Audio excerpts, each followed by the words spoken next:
Berikut adalah 10 intipati yang diketengahkan dalam tawaran khas Manifesto Pakatan Harapan Sabah.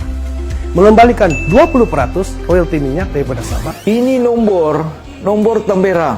Atuk kata kerajaan akan memenuhi janji menyalurkan royalti 20% kepada negeri-negeri pengeluar minyak. Tapi bila mereka masuk bulan September, tak boleh buat apa-apa dengan alasan jika dilaksanakan ada kemungkinan operasi Petronas akan lumpuh. Inilah janji-janji palsu mereka yang sengaja mereka buat kerana untuk mengaburi rakyat Sabah. Mengembalikan semula 50% perolehan cukai persekutuan yang dipungut dari Sabah. Apa sudah jadi? Sudah 20 bulan masih diam-diam. Ingatkan lagi sewaktu PRK Kimanis. Genap 20 bulan mentadbir Sabah, masih tiada lagi berita. Sampai timbalan Ketua Menteri kena ingatkan kepada LGE. Selepas kena tegur, baru nak bagi. Cukai lain macam mana? Cukai hasil, cukai tanah, cukai langsung dan tidak langsung.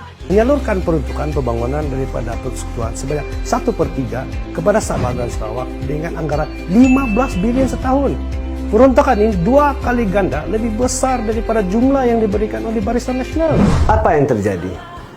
Sabah cuma dapat 5.2 bilion ringgit untuk tahun 2020 sahaja. Yang ini jauh tersasar dari manifesto tipu oleh Pakatan Harapan dan Warisan. Saya ambil contoh, pada tahun 2016, Sabah mendapat 3.49 bilion ringgit. Tahun 2017, Sabah mendapat peruntukan sebanyak 3.784 bilion ringgit.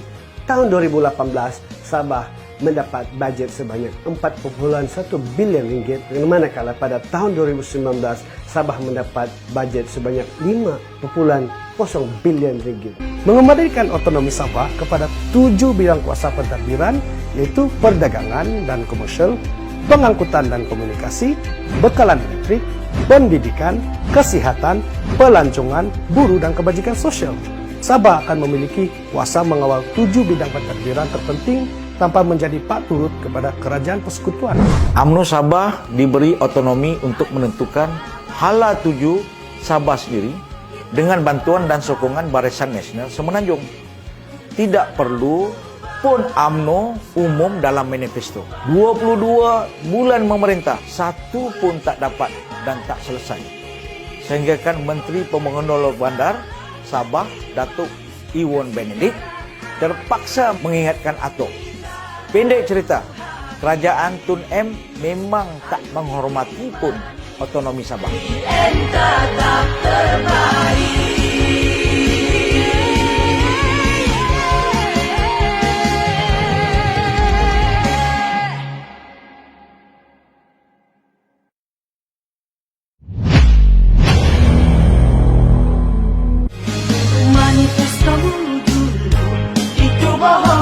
Ketua Menteri tidak boleh memegang jawatan sebagai Menteri Kewangan dan dihadapkan kepada 2 penggal saja. Tak sampai 6 bulan, kerajaan negeri di bawah Sapi Abdal buat keputusan TYT Sabah boleh berkhidmat lebih 2 penggal. Ialah kualiti untuk menjaga kerajaannya sendiri sebelum jatuh kembali ke Barisan Nasional Sabah. Selain itu, dasar menghadkan kuasa Ketua Menteri ini juga akan memupuk satu budaya politik yang lebih bersih. Ketua Menteri Sabah, adakah Menteri Kewangan ketika berjanji mulut manis, dapat kuasa, semuanya hilang. Habis satu Sabah kena kencing. Ketua pun ialah dia. Duit bajet pun bawah dia. Semua dia nak sapu. Patutlah Sabah ni 22 bulan tiada hala tuju. Kosong. Pembangunan infrastruktur, Pakatan Harapan akan menyediakan 100% bekalan elektrik dan air bersih kepada rakyat Sabah. Cuba tanya Tuan punya badan. Kerajaan PKR dan Warisan Sabah sentiasa salahkan BN. Kita tidak mahu cerita panjang sebab kerajaan BN dan UMNO sudah 61 tahun tanpa henti memperbaiki infra dan kemudahan untuk rakyat biarpun di dalam hutan. Kenapa tidak menyalahkan mantan Menteri KKLW yang juga Presiden Warisan Syafiee Abdal dan kini menjadi rakan politiknya? Bukan dia tidak tahu mantan menteri itu telah disiasat oleh SPRM kerana disyaki terbabit menyeleweng dana di Kementerian KKLW. Pembinaan dan penyiapan lebuh raya Pen Borneo akan menjadi asas kepada pembangunan ekonomi wilayah. Apa dah jadi? Ambil nama atas kerjaan orang lain. Ini merupakan projek BN dan hadiah dari kerjaan BN di mana pada tahun 2015 dilancarkan di Teluk Melano. Kemudian boleh pula memberhentikan projek sementara hanya alasan untuk menjimatkan kos. Pakatan Harapan berjanji untuk menghormati hak tanah adat NCR orang asal dan akan mengetengahkan potensi pembangunan tanah supaya ia dibangunkan dan memberi manfaat kepada masyarakat orang asal. Sejak tahun 2011, Musa Aman di bawah Kerajaan Barisan Nasional sudah melancarkan dan meneruskan hak tanah adat. Sebanyak 100.000 peluang pekerjaan dan gaji yang layak akan disediakan kepada rakyat tempatan. Janji-janji manis itu hanya tinggal janji. Kadar pengangguran kita terus meningkat kepada 5.8%, yaitu antara yang tertinggi di negara. Dahulu kita ada penboni yang patut disiapkan pada tahun 2021 dan ini menjanjikan ribuan peluang pekerjaan dan perniagaan kepada rakyat Sabah.